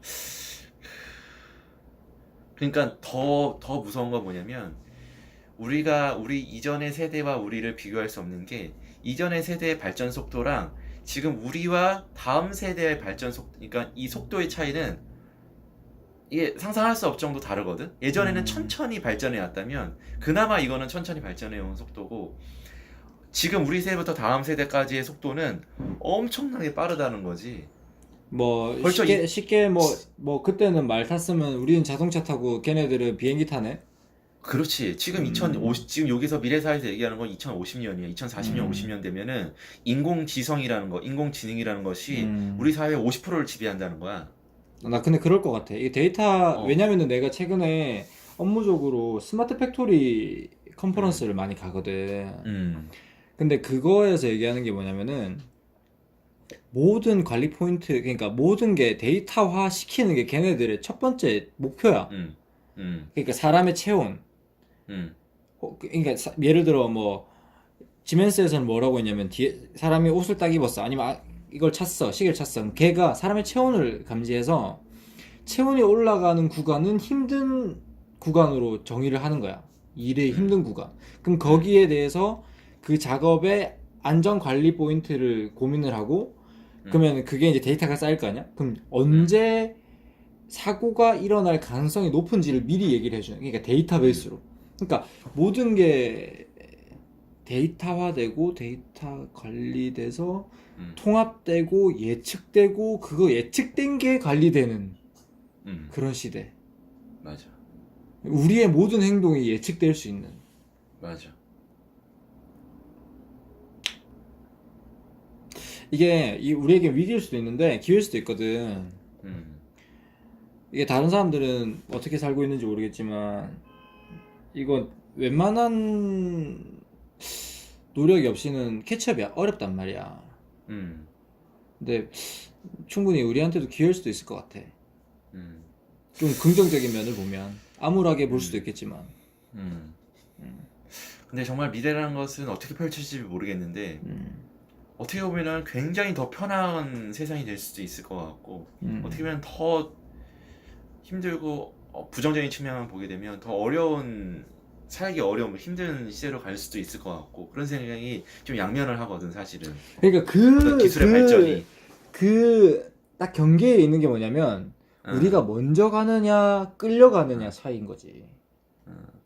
아니 그 상관없이 그거 아닌가? 우리가 이 책을 읽으면서 야 그러니까 우리가 아무리 지금 노력을 하고 하더라도 소위 말하는 여기서 얘기하는 그 플랫폼 소유주라고 하는 플랫폼 스타라고 하는 그런 어떤 그 소수의 특수 권력층으로 가기가 어렵지 않는가라는 생각이 드는 거야. 결국은 그냥 화면이 거기에 종속될 수밖에 없는 하나의 인간일 수밖에 없는가라는 생각이 들더라고 나는. 영서가 카메라 껐다 켜봐봐. 그래? 카메라만? 카메라가 깨지는데? 껐어? 카메라가 아예 안 나온다. 됐어. 됐다. 무슨 말인지 알겠어. 그래서 나도 동의해. 그런 흐름을 따라가는 그런 추세를 따라가는 노력 너무 좋고 좋지. 좋은데 좋은 반면에 이제 앞으로 점점 그럴 필요가 있을까라는 생각이 드는 거야. 그러니까 그 노력이 내가 생각하는 만큼의 나중에 어떤 결과를 보여줄 수도 있지만 그렇지 않아도 앞으로의 시대는, 지금의 시대는 그랬던 것 같아. 노력하지 않고 발전하지 않으면 뒤처지는 시대였다면 이제는 오히려 노력하지 않아도 그냥 다 생활이 되고 되게 편안하고 편리한 삶이 저절로 주어지지는 않을까. 오히려 그건 편안함의 정의에 따라 다르겠지. 편안함의 정의. 그러니까 뭐 단순히 먹고 자고 뭐 행복하게 단순히 그냥 일 안 하고 즐겁게. 싶다. 나는 노동이 싫다. 음. 생활을 할 수 있는 돈이 계속 나왔으면 좋겠다. 그런 아니 그런 그러니까 너가 생각하는 건 뭔지 모르겠지만 음. 그 문명을 내가 그 이끌어가고 거기에 뭔가 우위에 있다기보다 그 문명이 만들어 놓은, 그 사회가 만들어 놓은 그 데이터와 플랫폼과 그런 인공지능이 만들어 놓은 사회에서 나는 그 사회에서 그들이 제공하는 서비스를 충분히 즐기면서 인간이 살아갈 수도 있지 않는가라는 생각이 드는 거야. 굳이 그거의 원리라든지 그런 것들을 내가 그런 플랫폼의 어떤 뭐랄까 소유주라고 해야 되나? 그런 인공지능을 내가 지배라고 하기엔 너무 좀 과격한 말이긴 하지만 할 필요가 굳이 있을까라는 생각도 들어. 그냥 이렇게 살다 보면은 일부 공감은 되는데 어 그게 내가 봤을 땐 과도기적인 측면에서 누군가를 그러니까 유저들을 끌어들이기 위해서는 그런 편안함을 분명히 제공을 하겠지만 종국적으로는 그런 유저들이 거기에 종속되게 돼 있다고. 그렇지, 돼 있지. 그거는 결국은 편안함이 아니라 불편함으로 가는 길이라고 나는 보는 거지. 아, 그래. 그게 불편할까? 그러니까 우리가 지금 소위 말하는, 내가 이거 지금 핸드폰이나 첨단 기기들을 그냥 유저로서 사용하고 있는 거야. 어떻게 보면 종속돼서 사용하고 있는 거잖아. 얘네가 내가 하고 있는 거를 다 데이터베이스하고 내 정보들을 다 가져가서 뭔 짓을 하는지 모르겠지만 나는 그들이 제공하는 서비스를 그냥 편하게 사용하고 즐기고 있잖아, 이 삶에서. 그걸로 인해서 나는 핸드폰으로 인해서 나는 그러니까 장점도 있지만 단점도 있잖아. 이게 단순히 더 장점이 많잖아. 나는 그렇게 절대 생각 안 해. 그래. 이게 주는 정보와 이게 주는 편리함과 효율성이 낳는 부작용이 나는 상당히 크다고 보거든. 그래서 이거에 대한 어떤, 얘네가 어떻게 나의 정보 데이터, 나의 핸드폰에 접근을 하고 이것이 어떻게 데이터베이스가 되고 이런 원리라든지 이런 어떤 시스템을 이해해서 그거를 차단하거나 뭔가 거기서부터 자유롭게 살 수는 있겠지만 이제 굳이 못하지. 그렇지 않더라도 그냥 얘네가 주는 서비스에 그냥 종속돼서 사는 것도 그게 나쁘지 않을 것 같다. 아니 그러니까 그런 어떤 일반적인 삶의 우리의 루트 속에서는 우리가 그걸 이제 벗어날 수 없잖아. 그렇지. 벗어날 수 있는 방법이 없잖아. 없지. 근데 예를 들어 그러니까 그 루트를 평생 살게 되는 거지. 그렇지. 그냥 그거야. 다른 건 없어. 그러니까 예를 들어 진짜 이건 비하적인 발언인데 그런 사람들에 의해 길들여진 가축이라고도 생각할 수 있는 거야. 왜냐면 우린 걔네들한테 열심히 일해서 돈 벌어서 걔네들한테 돈 주고 걔네들이 주는 서비스 우리가 쓰고. 그렇지. 그러니까 우리가 가축보다 혹은 로봇보다 더 걔네들한테 걔네들이 예상하지 못한 기여를 해줄 수 있는 게 없거든. 맞아. 우리가 다 예측된다면. 맞아. 그런 거지. 그런 게 불편하다는 거지. 네 말대로 단순히 효율적이고 편리함을, 그러니까 육체적 편리함을 얘기한다면은 뭐 네 말대로 더 편해질 수 있겠지. 근데 나는 좀 더 감성적인 불편함을 얘기한 거고. 그러니까 이게 내 개인적인 의견인 거지, 그냥 개인적인. 이게 이제 과거의 책을 읽고 또 이제 미래의 책을 읽겠지만 생각이 많아지는 것 같아. 뭔가 이 문명의 발전, 진화 이런 거에 대해서 그래서 나는 많이 개인적으로는 들어. 지금 우리가 어쨌든 생산 활동을 해야 되기 때문에 음, 네 말대로 우리의 잉여 시간이 너무 적은 거야. 맞아. 이거 하나가 이미 우리는 이 사회의 그러니까 사회를 구성하고 운영하는 플랫폼 속에 종속이 돼 있는 건데, 맞아. 이거를 벗어나려면 이 자본주의 사회에서 자본이 또 다른 자본을 낳을 수 있는 만큼의 자본을 획득하던가, 그렇지. 아니면은 맞아. 그런 어떤 플랫폼, 뭐 다른 요즘 뭐 여러 가지 뭐 플랫폼을 개발해서 그걸로 또 수익을 창출하던가 어떤 다른 방식을 취해야 되는데 그러지도 못하고 있잖아 우리는. 음, 그 전에는 결국은 이 길에서 벗어날 수 없지. 맞아. 우리가 무슨 저기 서울 강남에 몇백 평 땅이 있는 것도 아니고, 그렇지. 그렇다고 우리가 뭐 IT 기술이 있는 것도 아니고, 그렇지. 직장인으로서 아니가? 맞아. 근데 그런 측면에서 이렇게 데이터가 이미 우리는 뒤처졌지만 이런 걸 빨리 캐치업하는 게 어떠한 기회가 될 수도 있지 않겠느냐 하는 내 생각이지. 너무 암울한 것만 보면 슬프니까. 맞아. 맞아. 그쪽으로 이제 다음에 미래사회 28회 그 다음 거를 약간 그 데이터나 그런 쪽으로 한번 괜찮아. 쉽게 접근하고 좀 이해할 수 있는 책을 하면 좋을 것 같아. 그치. 그러면서 저 전무하거든 우리만의 그쪽으로. 뭐라고? 그쪽 지식과 그쪽은 전무하거든. 그러니까. 컴퓨터 언어 세계 쪽그 음. 그쪽 세계는 영서가 갑자기 내가 이런 생각이 좀 든다. 어떻게 데이터화되고 하는지도 궁금하고. 이게 지금 우리가 이게 27회, 28회가? 27회, 7회잖아. 오늘이 27회. 27회잖아. 근데 27회인데 우리가 벌써 호모데우스를 읽고 총균세를 읽었어. 그러니까 우리가 이 책을 다 이해를 못했어. 근데 이 책의 밑그림은 이해했잖아. 맞아. 그러니까 그 말은 무슨 말이냐면 우리가 100회를 하면은 100회 동안 우리가 우리 인생의 밑그림을 그리는 거야. 이 세계관을 그리고 역사를 그리고 그거의 기술에 대한 밑그림을 그리는 거야. 맞아. 그 다음에 우리가 디테일을 그려보자고. 그래 보자. 그 밑그림이 생길 때까지 좀 차곡차곡 쌓아 보고. 그렇게 생각을 하면은 조금 더 접근이 편할 것 같아. 맞아. 맞아. 결국은 직장인으로 살다가 죽겠지만.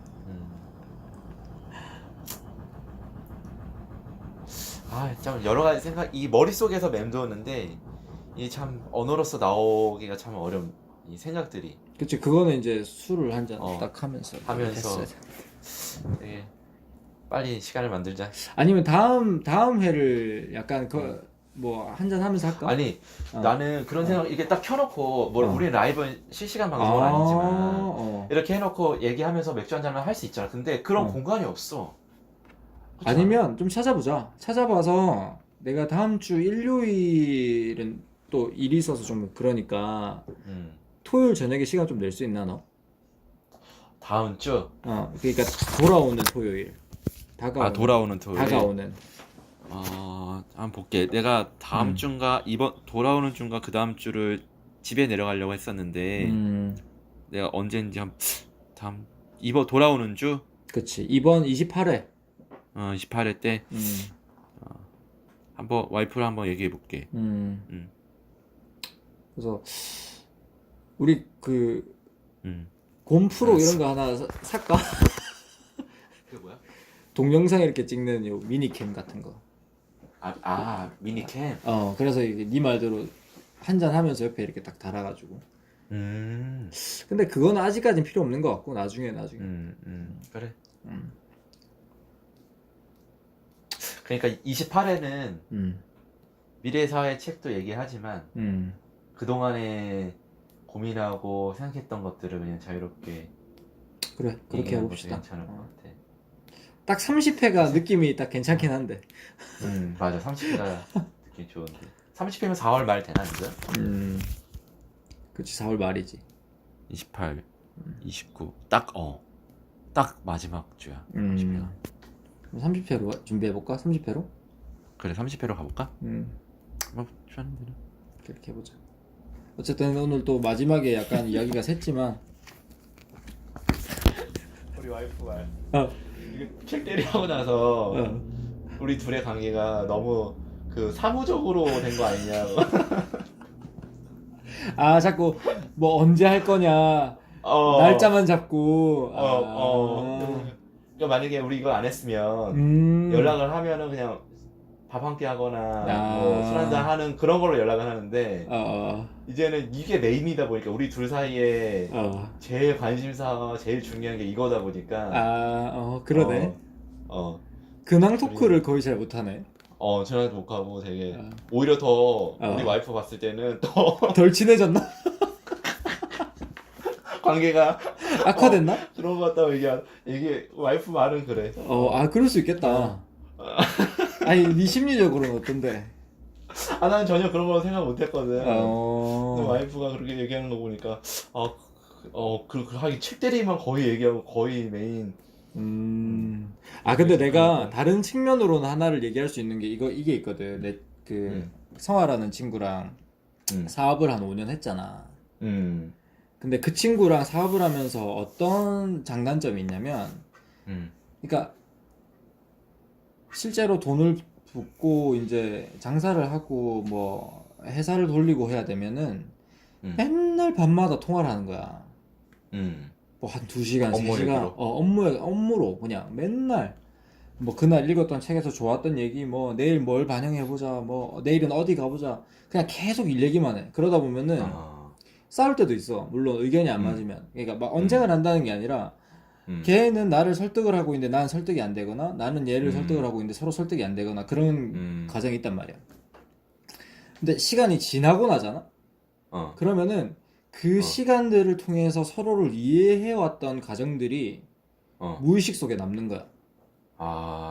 얘는 이런 문제를 이렇게 바라보고 얘는 이런 문제를 이렇게 해석하고, 이럴 때는 얘는 이런 친구, 오히려 더 잘 알게 되는 거네 서로. 이 사람은 이런 방식으로 문제를 접근하고 그렇게 돼. 그러니까 그게 단순히 친하다 가깝다의 우정을 떠나서 그냥 이 사람에 대해서 엄청나게 깊이 있게 알게 되는 거지. 그 문제를 바라보고 해결해가는 과정에서. 그리고 그게 이제 뭐 하루 이틀이 아니잖아. 그렇지. 그러니까 뭐 예를 들어 5년 동안 그런 일을 계속 얘기를 하다 보면은 얘는 이렇게 생각할 것 같은데 딱 바로 답이 나오는 거야. 얘는 여기에 강점이 있는데 여기에 좋은 누구야, 뭐 여기에는 얘 의견을 믿어야겠구나, 이런 것들이 생기는 거야. 너랑 너랑도 이제 이런 것들이 단순히 책에 대한 얘기겠지만 무의식 쪽에, 그러니까 예를 들어 이게 우리가 지금 벌써 반년이나 했잖아. 이게 3년 4년 했다고 쳐봐. 그러니까 우리가 책대리에 대한 얘기만 했다 치더라도 내가 그 시간이 되면은 그렇게 수많은 시간 동안 책에 대해서 얘기한 사람은 세상에서 영석이 너 하나인 거야. 그리고 그 책에 대해서 어떻게 생각하는지를 알고 있는 사람도 서로밖에 없는 거야. 그러면은 그 말인즉슨 뭐냐면은 우리의 대화의 깊이도 점점 깊어진다는 거지. 서론에 해야 될 얘기를 생략해도 되고, 우리는 더 왜냐면은 우리는 이미 총론서 한번 읽었잖아. 읽었다는 걸 알고 있잖아. 다음번에 또 다른, 이걸 몇 번 읽을지 모르겠지만 그때는 그렇게 했던 얘기들이 쌓여있기 때문에 그거를 통합한 얘기들을 우리는 할 수 있는 거지. 그러네. 그렇기 때문에 물론 그런 회의적인 얘기를 할 수도 있겠지만 웃겨. 그랬어 오늘. 이건 장점이자 단점이지. 뭐 물론 그 과정에서 서로 물론 바쁘고 근데 이런 그건 수 맞는 것 있겠지만. 같아. 그러니까 책대리로 그러니까 어쨌든 우리가 만나는 이 순간에 거의 책대리 얘기를 거의 90% 하니까. 근데 일주일에 우리가 한 번 보는데 한 번 더 보는 게 사실은 쉽지가 않잖아. 그치. 일주일에 아무리 친한 친구라도 이게 뭐 일주일에 2번씩 보는 게 쉽지가 않다고. 일주일에 한 번씩 보는 것도 사실은 굉장한 거거든. 그러니까 이게 쉽지가 않아. 이게 부모님도 이제 그래 안 보잖아. 그래. 부모님하고도 하루에 한 번 통화하기도 안 하는데. 웃겨라. 그러니까 이게 어쨌든 우리는 책대리 속에 그런 걸 다 녹여서 하면 되는 거니까. 그리고 책대리라는 것이 책에 국한될 필요는 굳이 없는 거니까. 그 우리 카페 이름도 인생 수업이니까. 맞아. 그러니까 뭐 한 회 정도는 그 회의 책을 베이스로 하지만 그냥 가볍게 한잔 하면서 이런저런 얘기를 할 수 있는 거고. 근데 그게 우리 모토지 사실은. 단순히 우린 책을 소개하는 게 아니라 우리의 인생을 얘기하잖아 사실은. 인생관을 얘기하잖아. 앞으로 맞아. 어떻게 살았으면 좋겠다. 아니면은 이런 세계는 뭔가 좀 불만이다. 이건 요렇게 됐으면 좋겠다. 이런 우리의 가치관을 얘기하는 거잖아. 우리가 박사처럼 이걸 다 외워서 이걸 얘기하는 게 아니잖아. 그게 맞아. 우리 책대리의 색깔이지. 맞아. 직장인으로서, 친구로서, 뭐 평범한 우리나라의 대한민국의 서민으로서 성장해가는 과정을 서로 나누는 거지. 그리고 내가 그 다음 이제 28회 책을 선정을 했잖아. 음. 사실은 이 역사와 관련된 거를 조금 더 하고 싶었어. 그래서 서점에 쳤는데 다 책들이 막 이만한 거야. 역사 관련된 책들은.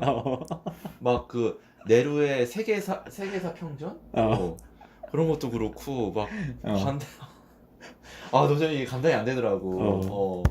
그래가지고 나 요번에 힘들었어, 진짜 이거 그런데. 찌는데 너무 힘들었다. 이거 읽는데 이게 바빠 너무 죽겠는데 야. 스트레스는 받지 막 맞아. 미치겠는가. 진짜 굉장한 도전이었어. 이게 뭐 결국 남은 디테일은 좀 덜하지만 어떤 역사를 바라보는 하나의 그 역사관이 이 총균세의 난 역사관을 확실히. 가지고 있는 거잖아. 확실히 알겠어. 알겠고. 근데 진짜 힘들다. 단순히 만약에 이거를 누군가가 음.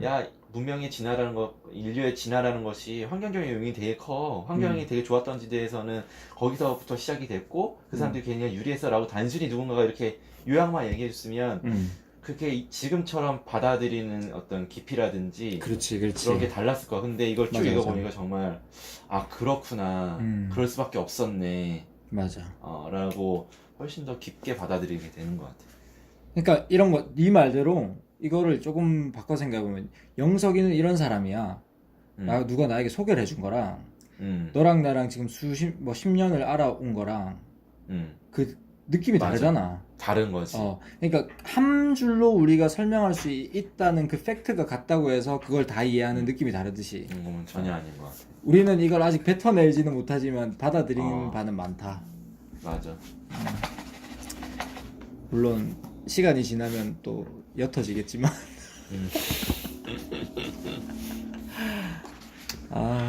그래서 이 다음번에 600페이지 이상은 2주로 할까? 2주도 괜찮은 거.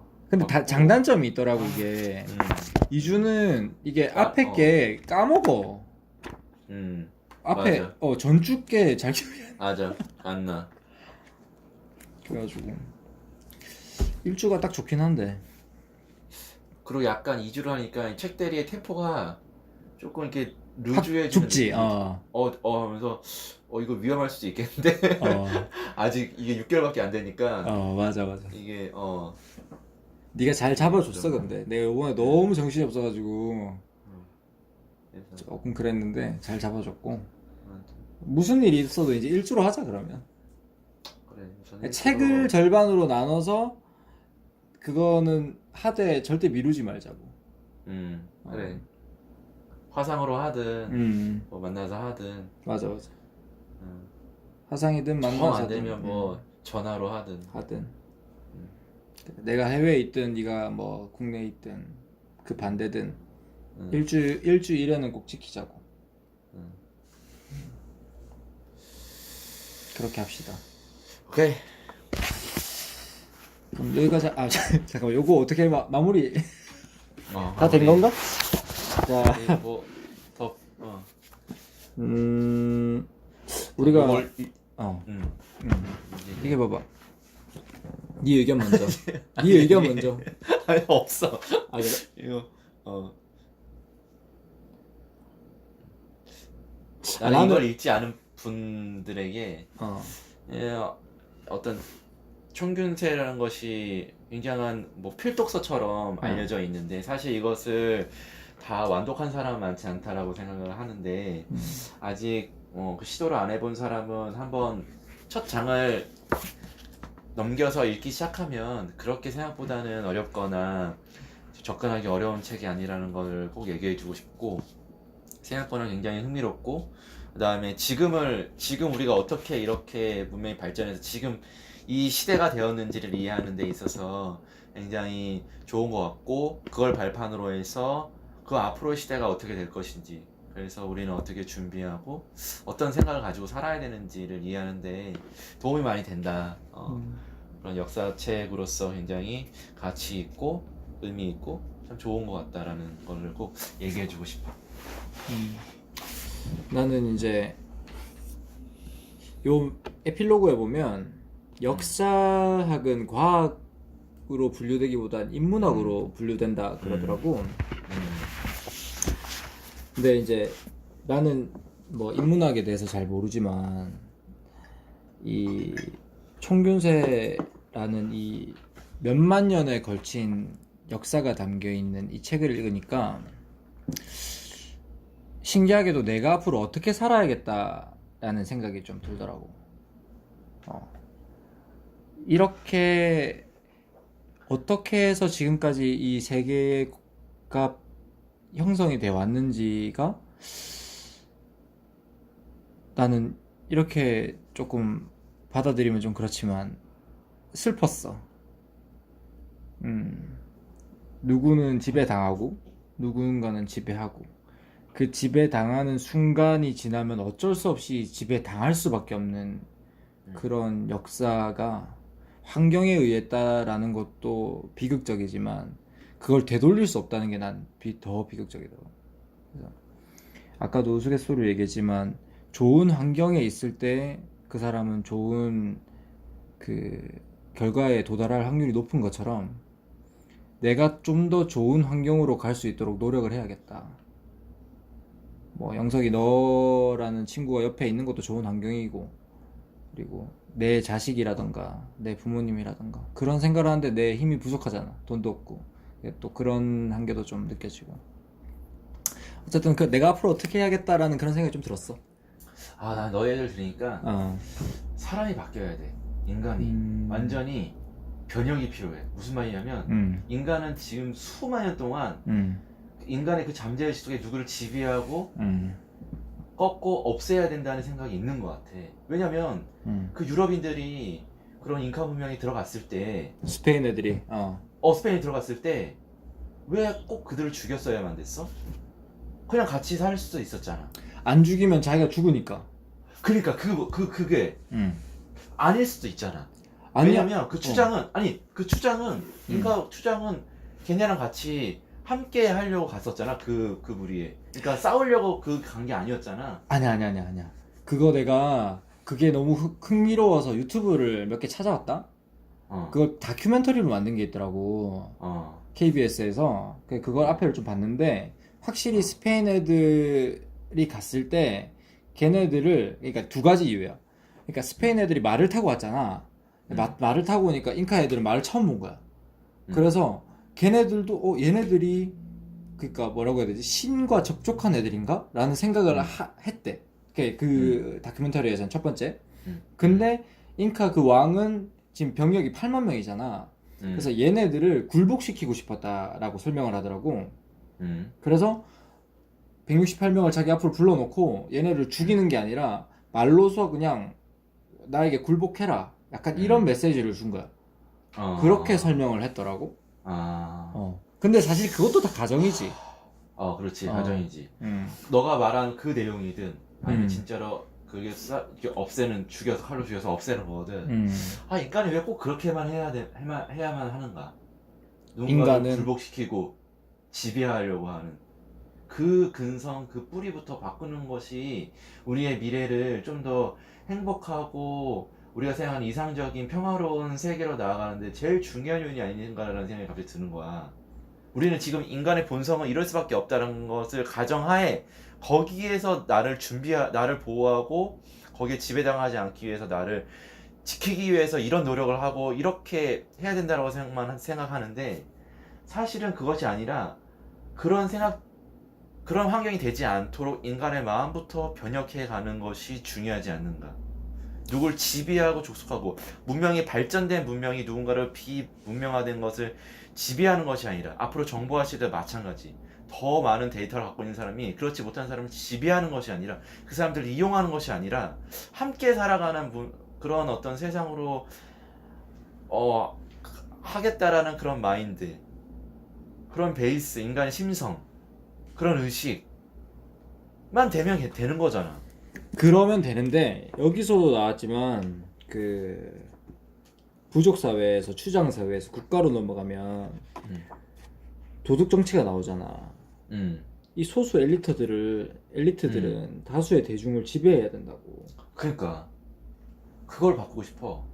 그 사람들도 결국 인간인 거잖아. 그러니까 이거 말한 거야. 내가 말하고 싶은 거는 그 지배자라고 하는 사람들이 인간이 아닌 사람이 아니잖아. 똑같은 인간이야. 피지배인과 지배인 둘 다 인간이야. 똑같은 심성을 갖고 있는 사람이야. 특별한 사람이 아니란 말이야. 하다못해 피지배인도 지배자가 되면 똑같이 그렇게 된다는 거지. 그렇기 때문에 나는 이 사람의 어떤 이 마음을 바꾸는 것이 되게 더 중요한 것 같아. 이 의식을 바꾸는 것이. 이 수만 년 동안 지나온 어떤 생존의 어떤 그런 DNA를 뭔가 평화의 이게 어떤 전쟁과 어떤 사력과 이런 DNA가 아니라 이 평화의 DNA로 바꾸는 노력이 더 중요하지 않는가라는 생각이 들어요. 그래야지 문명이 진화하면서 좀 더 행복한 시대, 평화로운 시대로 될 것 같다는 생각이 들거든. 어떤 그 틀을 깨야 된다는 생각이 드는 거야. 그러려면 근데 사람을 믿어야지.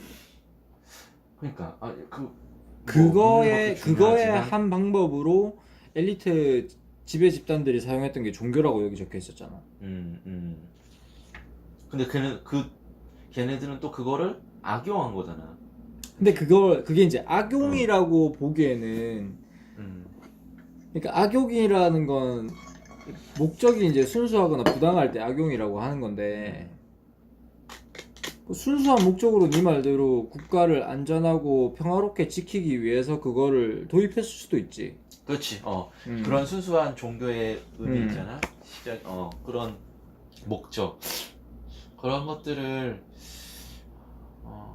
좀 다시 부활시켜야 되는 그런 어떤 노력이 필요한 것 같아. 근데 그런 게 사회 전반적인, 이 시대 전반적인 의식으로, 전반적인 마인드로 딱 빨리는 그것이 병행되지 않고서는 반복되는 것 같아.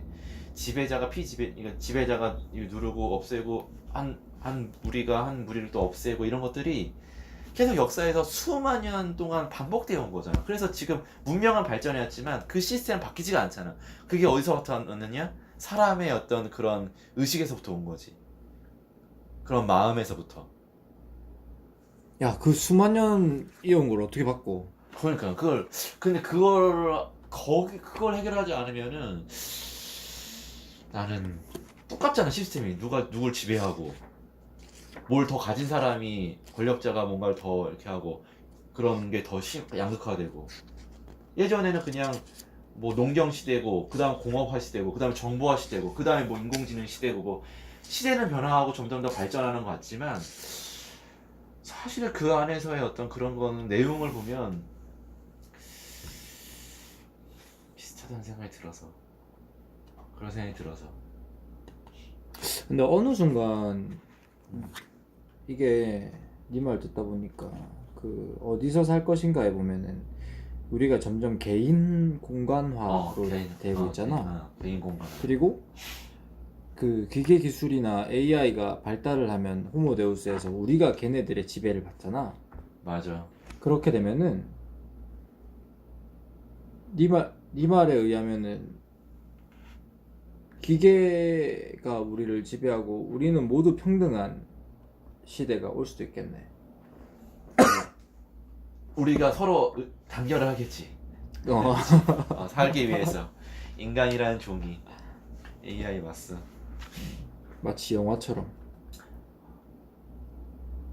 나는 왜 이게 무섭냐면 결국 AI라는 것도 사람을 모방한 거잖아. 그러니까 사람에서부터 시작된 거잖아. 사람을 따라가는 거잖아. 결국 그러니까 컴퓨터도 그렇잖아. 사람이 하던 연산을 컴퓨터가 대신하는 거고, 이게 점점 발전해서 나중에 AI라는 것은 사람의 감정을 대신하는 거고, 사람의 지능과 지성을 대신하는 그런 하나의 객체가 생기게 결국 되는 지배하려고 거야. 하겠네. 그렇지. 내 말 그거야. 결국 사람을 따라가게 되는 거야. 그러면 걔네들은 우리를 지배하려고 하는 거지. AI들은. 함께 살아가는 것이 아니라 서로 도와주고 서로 보완해주는 관계가 아니라 결국은 우리는 피지배가 되고 걔네는 지배자가 되려고 할 거야. 근데 우리는 걔네를 따라갈 수가 없어. 워낙 능력이 월등하니까. 그러니까 거기서부터 굉장히 힘들어진다고 생각이 들거든. 무서운데? 나는 그런 것 같아. 그러니까 나는 그런 기본적인 이걸 바꿔야 될 것 같아. 계속 이걸 뭔가 이게 그런 외적인 거를 가지고 해서는 한계가 있는 것 같아. 그런 생각이 들어. 너 아까 정리를 슬프다고 하는 얘기를 듣는 순간 그게 이제 옛날에 유시민도 약간 그런 얘기 했던 것 같은데. 그러니까 지나친 군비 경쟁이 결국은 서로의 파괴를 낳는다. 비슷한 맥락이야. 그거 마찬가지로 이게 총균세에서 홍역이었나? 천연두다. 천연두가 우리나라에서 1900 몇 년도에 전 세계에서 없어졌거든? 근데 러시아랑, 이게 내가 또 인터넷 찾아보니까 러시아랑 미국은 그 균을 가지고 있대. WHO에서는 그걸 없애라 라고 몇 번을 권고했는데 걔네들은 안 없애고 있대. 그 말인 즉슨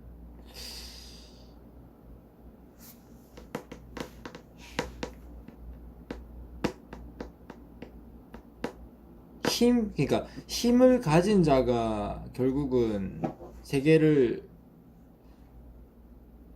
그러니까 냉전으로 묶어둘 수 있는 상황에 지금 있는 거잖아. 그렇지.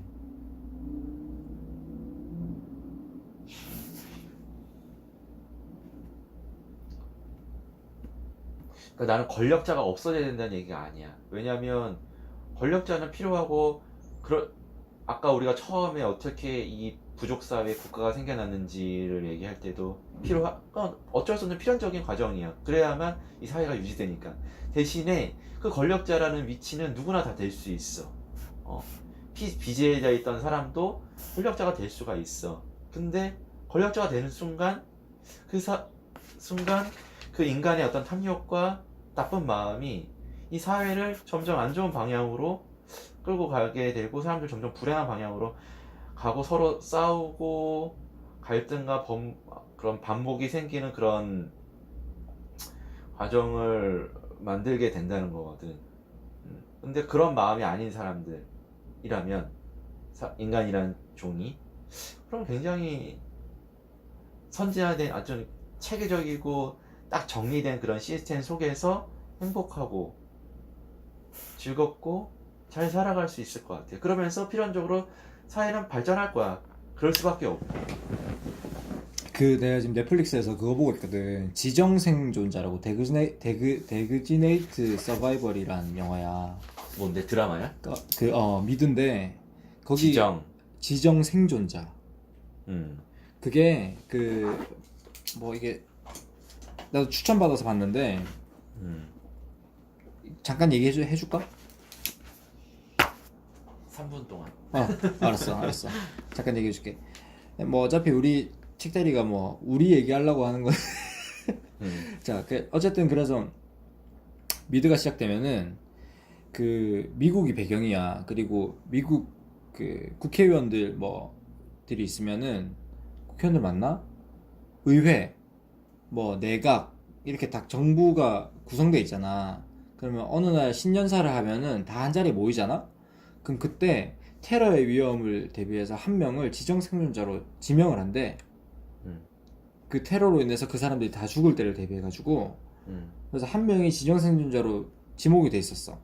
근데 드라마가 딱 시작하자마자 그 대통령이 이제 신년사를 발표하는데 그 국회의사당이 폭파돼. 그래서 상하의원 다 죽고 대통령 그 관료들 다 죽고 그래서 지정생존자가 바로 대통령으로 돼. 그러면서 영화가 시작이 되는데 그 주인공 남자가 거기서 어떤 캐릭터로 나오냐면 교수야. 그 도시개발학과 교수고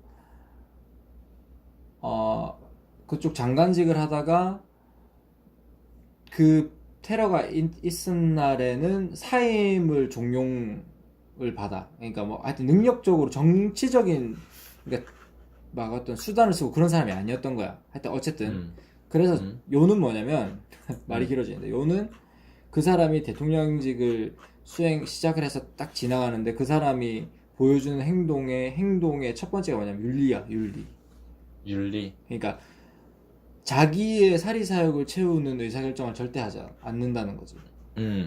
그리고 국가의 발전을 위한 의사결정, 그 다음에 한 명이라도 그게 어떤 국가의 목숨이 됐건 죽지 않는 의사결정을 하려고 하는 거야. 그러니까 자기 나라의 이기주의라기보다는 하여튼 그런 윤리적인 모습을 계속 보여줘. 도덕의식이 높은. 근데 그 드라마에서 처음엔 사람들이 그 사람에 대해서 이제 신뢰감을 못 갖고 있다가 점점 그 사람을 믿게 되는 거야. 그런 드라마인데 네 말 들으니까 그 생각나네. 근데 그런 윤리. 맞아. 근데 리더가 그런 윤리나 도덕의식, 그러니까 윤리의식이 이 수준이 높기가 쉽지 않은 것 같아. 나는 그 이유를 뭐라고 보냐면 우리가 난 뇌도 잘 모르지만 어쨌든 좌뇌우뇌가 나눠져 있고 그런 건 알잖아. 근데 공부 잘하고 외우는 거 잘하는 애들은 좌뇌가 발달해 있잖아. 걔네들은 논리적으로 사고하는 거에 뛰어나다고. 근데 감정적이거나 감성적인 부분은 우뇌가 보통 관리를 하거든. 윤리의식이 이쪽인지 저쪽인지 난 그건 모르겠어. 근데 사람의 처지에 대해서 공감하고 이해하려면 우뇌가 발달해야 돼. 근데 우리나라나 그런 어떤 관료를 뽑는 기준 중에 첫 번째가 좌뇌가 뛰어난 애들이 많이 가 있어. 걔네들은 타인에 대해서 생각할 필요 없어.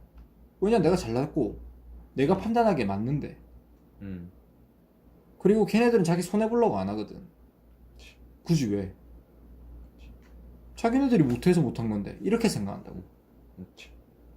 그러니까 이런 어떤 국가의 하이어라키의 높은 곳으로 갈 수 있는 그런 이런 시스템 자체가 이미 걔네들한테 유리하게 만들어져 있어요. 그럼 계속 반복되는 거죠. 맞아. 그러니까.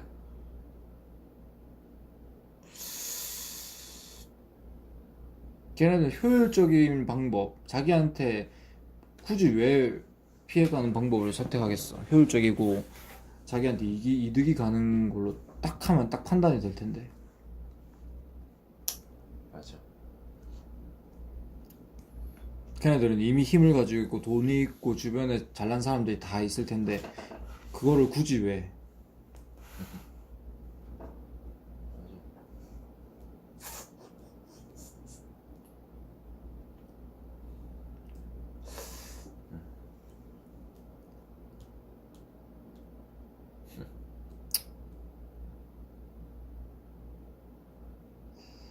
그래서 뭐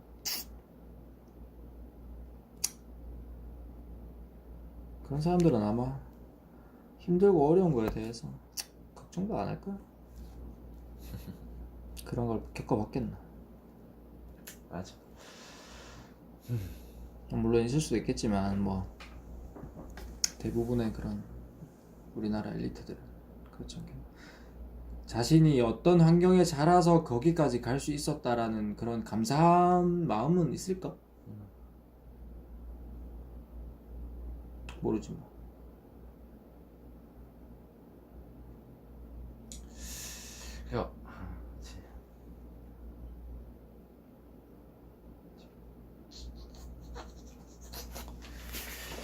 또 샜다. 또 샜다. 생각이 많아지네. 맞지? 그 뭐더라? 너 그거 그 우리 유튜브에 유승만 이분한테 댓글 남겼더라. 그냥 간략하게 남겼어. 너무 안 해줬는데. 저렇게 친절하게 긴 댓글을 남겨주셔서 감사하다는 말씀을 드리고 싶네요.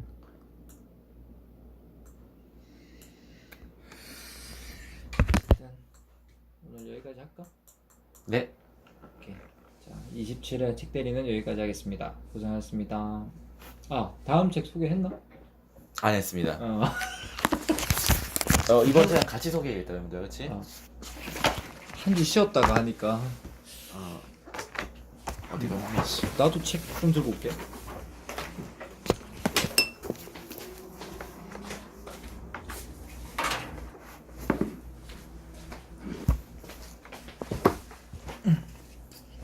자, 28회 책대리 책은 미래 사회에 대한 책을 선정해 보았습니다. 그래서 근데 미래 사회의 책은 서로 다른 책을 각각 읽고서 그다음에 거의 내용을 같이 얘기하는 시간으로 했고, 박대리가 선정한 책은 2050 미래 사회 보고서라는 책이고요. 최대리가 선정한 책은 2055 세계 미래 보고서. 네, 책입니다. 그래서 동일하게 서로가 미래에 대한 책을 읽지만 조금 다른 저자가 맞습니다. 적은 책을 그래서 읽고 요 사이 두 개의 책의 공통점은 또 미래 사회에 대해서 뭔가 분명한 그림을 보여주는 거로 생각할 수 있고, 또 다른 어떤 측면도 서로 나오면 그런 걸 얘기해 보면 재미있을 것 같아서 서로 다른 미래 사회에 대한 책을 읽고 얘기를 해보기로 했습니다. 그래서 28회는 그렇게 진행할 계획입니다. 고생했고 여기까지 하겠습니다. 하나, 네. 둘, 셋.